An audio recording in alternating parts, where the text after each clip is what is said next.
Reka mbasuhuze kandi mbifurize ibihe byiza nongere mbakira abakomeje kubana natwe umunsi ku munsi ku ngingo zitandukanye z'amakuru ajyanye n'umutekano, politiki na diplomasi kubera mu karere k'ibiyaga bigari ndetse n'ibitangazwa hirya no hino mu isi. Igitondo cyiza kuba twumva amasaha y'igitondo, gicamunsi n'umugoroba mwiza kuba dukurikiye kuri izo ngengabihe ko muri abari ku mugabane wa Afurika, Uburayi, Leta Zunze Ubumwe za Amerika cyangwa se Aziya, mwese mukomeze mugire ibihe byiza. Turaza kuvuga ku ngingo nyinshi z'amakuru by'umwihariko turi buhere ku mugabane wa Afurika.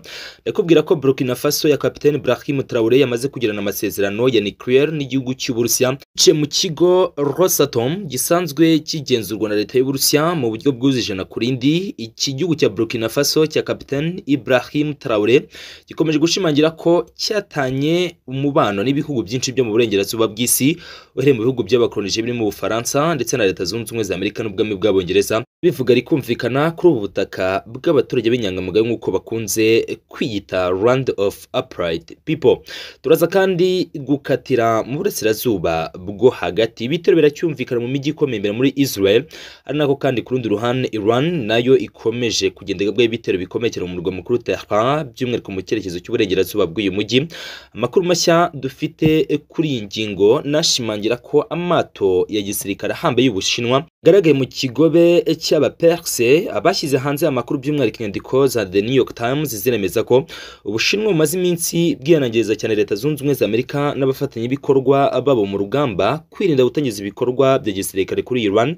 N'amagambo kandi yanasubiwemo na Perezida w'Uburusiya Vladimir Putin atangaza ko uko byamera kose Leta Zunze Ubumwe za Amerika zitagomba kubarizwa mu buryo bweruye mu rugamba Israel hanganyemo na Iran. Ni mu gihe kandi n'ubundi ari makuru ashimangira ko Leta Zunze Ubumwe za Amerika zamaze kuba zohereza misile z'ubwirinzi za THAAD zisanzwe zinari ku bwinshi muri kiriya gice cy'uburasirazuba bwo hagati, bije nyuma y'uko misile kabare z'abanya-Iran zikomeje kunaniza Iron Dome, ubwirinzi bwafatwaga nk'icyizere rukombe cy'abanya-Israel, ariko misile kabare z'abanya-Iran zikaba zikomeje kugenda zituma ubwirinzi bwa Iron Dome bucika amazi. Leta Zunze Ubumwe za Amerika zamaze kuba zinjiza THAAD ku butaka bwa Israel, by'umwihariko kimwe cy'umurwa mukuru Tel Aviv. Biravugwa ko aricyo kirinzwe n'izi THAAD missile z'abanyamerika zisanzwe nazo zibarwa mu za mbere zihambaye mu isi. Ni mu gihe kandi ku rundi ruhande mu burasirazuba bwo hagati amakuru ni menshi. Biravuga ko Iran imaze iminsi iburijemo umugambi wo kwica Minisitiri w'ububanyi n'amahanga wa Iran Abbas Araghchi, bivugwa ko wateguwe n'intasi za Mossad zifite bamwe mu bakozi baba imbere muri Iran, ndetse ngo uyu mugambi wafatiwemo n'abarenga 10 abakozi ba Mossad cyangwa se aba agent b'iki kigo cy'ubutasi cya Israel bagerageza kwivugana Abbas Araghchi. Naho ibyo bidahagije kandi ku rundi ruhande hari n'imipango igamije kwica ni umuyobozi w'ikirenga wa Iran Ayatollah Ali Khamenei. Bivunavugwa ko kwicwa kwe bishobora gutuma uru rugamba rubyara ibindi. Izi ngingo z'amakuru zose n'andi menshi niyo tugiye kuba tugana muri aya masaha igicamunsi ashyira umugoroba, aho tugana ku ngingo zirimo na politike mpuzamahanga by'umwihariko na byinshi mu bivugwa hano ku mugabane wa Afurika. Reka twanzike rero duhera muri Burkina Faso mbere gato yuko dukomereza ku butaka bw'uburasirazuba bwo hagati. Nyemerere twanzike n'aya makuru ashimangira ko ikigo rutura cya mbere mu isi mu bijyanye n'imicungire no gucura nucleaire akaba ari ikigo kigenzurwa na leta y'Uburusiya Rosatom, ariko gifite amashami abiri, hari ishami rya gisirikare n'ishami rya gisivili. Bamaze kugira amasezerano na Burkina Faso ya Kapiteni Ibrahim Traoré, n'amasezerano afite ahura no kubaka uruganda rwa nucleaire ariko rugamije inyungu z'abaturage. Ibi ni bizwi nka civil nuclear power plant. Iyi power plant ariko benshi bakanemeza ko iramutse idacungiwe hafi ifite kubyazwa izindi mbaraga za gisirikare. Kuri kota Burkina Faso, igihugu nk'iki kiyubaka kigifite byinshi byo gukora, kigicungana n'ibibazo by'umutekano muke n'ibindi, kinafite menace nke hano ku mugabane wa Afurika, cyane ko nta bihugu akenshi uyu mugabane ukunze kurangwa ko nta bihugu biba bihanganye ku rugero rw'uko kimwe gishobora kugabaho ikindi ibitero, uretse intambara zadutse vuba mu karere k'ibiyaga bigari. Ariko ubundi muri rusange abatunga kirimbuzi nuko haba hari amakimbirane n'igihe kirekire ibihugu bifitanye bishobora no kurangira bigabanya ibitero kimwe kigahitamo gutunga kirimbuzi kugira ngo kijye kigira ijambo ku kindi, mu gihe cyaba kinatekereza kuba cyakigaba ibitero kimenye ko nacyo kugisiba ku ikarita y'isi ari ibintu bishoboka kandi vuba. Igihugu nka Burkina Faso rero kikiyubaka mu bukungu cyane ko bari no gutunga kirimbuzi nabwo ubwabyo bihenze, miliyari nyinshi z'amadolari zigenda kuri maintenance no gucungira hafi n'umutekano wabyo, ko abahanga banashimangira ko buriya n'ibihugu byose byakwemererwa gukora zino projet nucléaire, hari bimwe bidashobora kubigeraho bitewe n'ubushobozi cyangwa se maintenance ishobora kubagora bitewe n'ubukungu cyangwa se amafaranga menshi ashobora kugendera kuri zino projet nucléaire. Burkina Faso ya Captain Ibrahim Traoré yamaze kubisinya amasezerano yo kubaka runo ruganda ariko rwa gisivile, ubwo n'urubyazwamo amashanyarazi ndetse n'ibindi bikorwa bigomba gukomeza gushimangira uguca umubano mu buryo ngenita budasubirwaho n'ibihugu byo mu burengerazuba bw'isi, by'umwihariko Ubufaransa ndetse na Leta Zunze Ubumwe za Amerika. Bino bihugu byombi nkomojeho byahoze bivuga rikijyana ku butaka bw'abaturage b'inyangamugayo muri Burkina Faso, especially nk'Ubufaransa bwahoze bwica bugakiza, ndetse kandi bwanagiye buvugwaho cyangwa se bwagiye butunga agatoki mu kuba Ubufaransa bwaragize uruhare mu kwivugana umwe mu bayobozi b'impinduramatwara bafatwa nk'indererwamo umutegetsi wese ku mugabane wa Afurika cyangwa se muri Burkina Faso by'umwihariko ushobora gukora ibijyanye n'inyungu z'abaturage, ni Captain nawe Isidore Thomas Sankara benshi banabona mu ishusho ya Captain Ibrahim Traoré kuri ubu.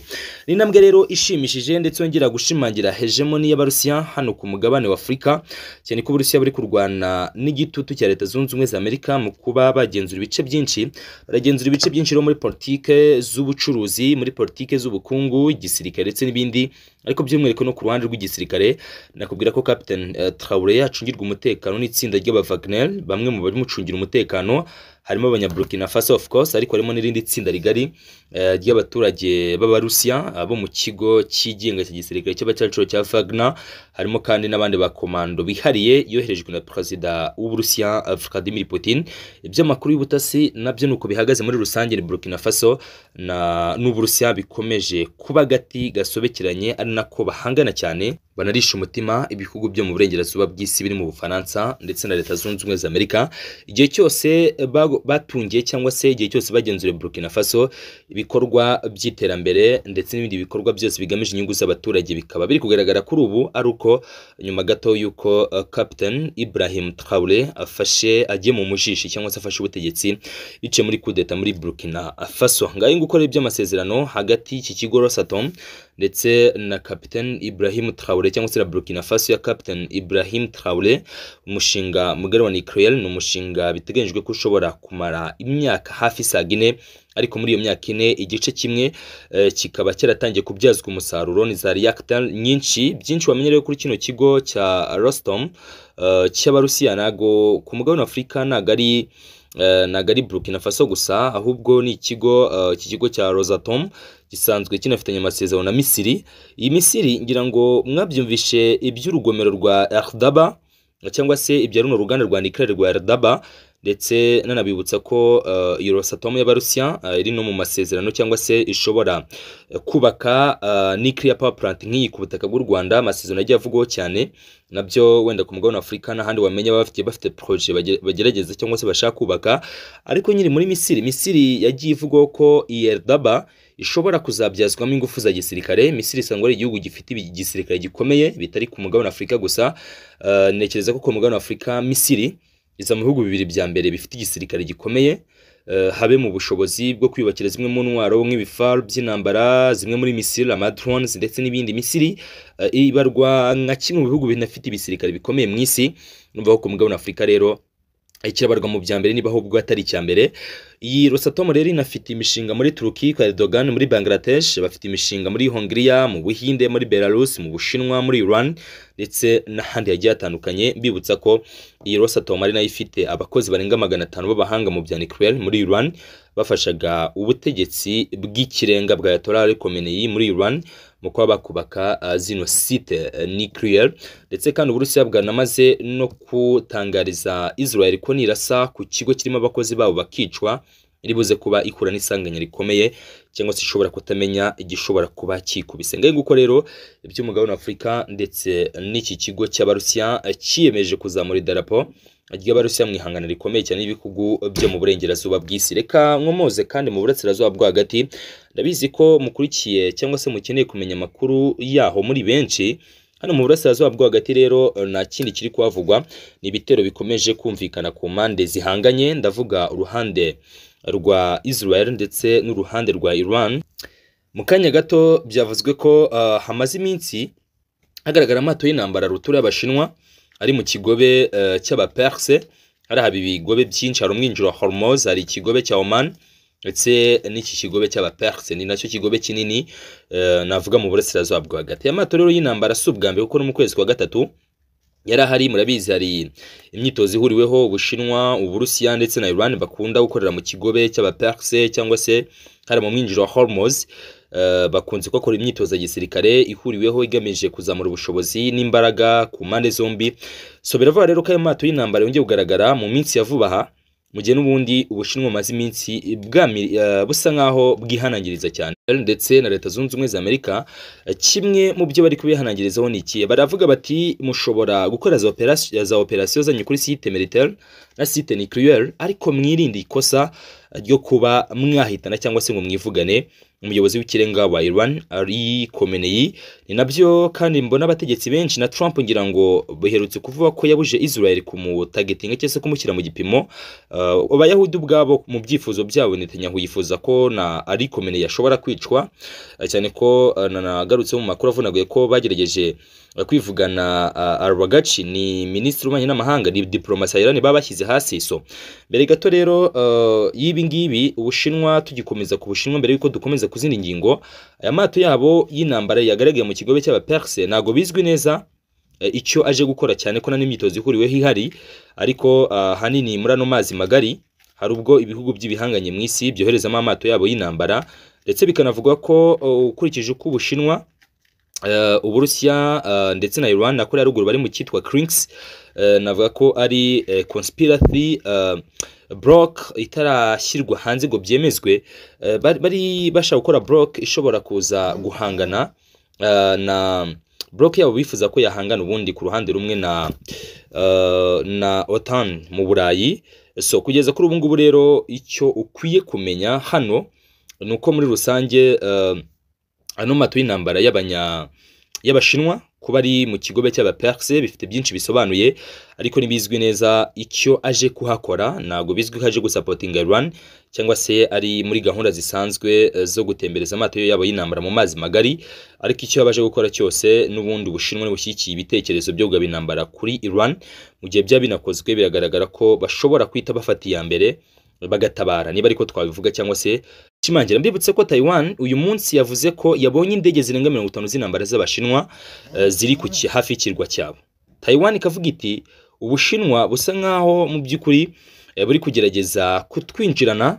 Taiwan imaze iminsi igaragaza ko ari ikibazo mu gihe nakiza kuba gikozwe bishobora kuza kuba ibindi isaba Leta Zunze Ubumwe za Amerika ko zayikiza igitutu cy'Abashinwa, ariko kandi Ubushinwa nabwo bukaba bwarabwiye Amerika ko kuri Taiwan rwose bashaka indi mikino bakina, ariko ibijyanye na Taiwan mu by'ukuri bakabishyira ku ruhande. Ni amagambo y'Ubushinwa avuga ati ibindi murabyemerewe mwabikora byo mushaka byose, ariko ku ngingo ya Taiwan rwose mucire aho ngaho birarura. Kugerageza Taiwan ku Bushinwa biragaragara ko cyaba ari ikibazo gikomeye cyane muri rusange. Ni ibintu rero mu by'ukuri bikomeje kugenda birushaho guhindura isura uko bwije n'uko bukeye, ari nako birumvikana ibitero nabyo byumvikana mu byerekezo bitandukanye. THAAD abanyamerika bamaze kugeza Tel Aviv muri Israel. Uburusiya nabwo biravuga ko bikunze bushobora kohereza S-400 ya defense zabo zifite ubushobozi bwo gupima ibipimo 80 icyarimwe. Ya defense y'Abarusiya nicyo kintu ihariyeho cyane, ifite ubushobozi bwo kurasa misile 80 icyarimwe mu byerekezo bitandukanye. Tufata urugero, ni indege 80 ziri mu kirere. Iyi S-400 iyi battery ifite ubushobozi bwo kohereza misile buri imwe igakurikira icyerekezo yahawe ndetse zikarasirwa icyarimwe. Izi rero ziramutse zihawe Iran, izi S-400 z'Abarusiya ziramutse zihawe Iran, ibi byo kuvuga ngo Israel azamuye indege 60-50 rwose byashyirwa akadomo, ndetse banamenye ko izi S-400 ziri muri Iran nago Israel yakirirwa itwika miliyoni na miliyoni cyangwa se miliyaride z'amadolari mu ndege zabo ngo bazinjize mu kirere cya Iran bazi kizi S-400 z'Abarusiya zihari. Mu gihe rero THAAD zamaze kwinjira, Uburusiya nabwo bushobora gufasha umufatanyabikorwa wabo mu burasirazuba bwa hagati bagahabwa S-400, ubundi intambara ikanzika cyangwa se urugamba rukomeye rukaba rwakumvikana muri kiriya gice. So muri rusange rero nuko ibintu bihagaze ni nako bimeze. Ubwo turaza gukomeza gukurikirana hafi tumenye uko gahunda zihagaze. Reka ngimbe mbashimiye mwe mukomeza kubana natwe umunsi ku munsi mu gihe amakuru n'ibiganiro byacu byo abarahagaruka ku ngingo nyinshi, tuvuga ku mutekano, politique ndetse na diplomasi mpuzamahanga. Blessings over blessings.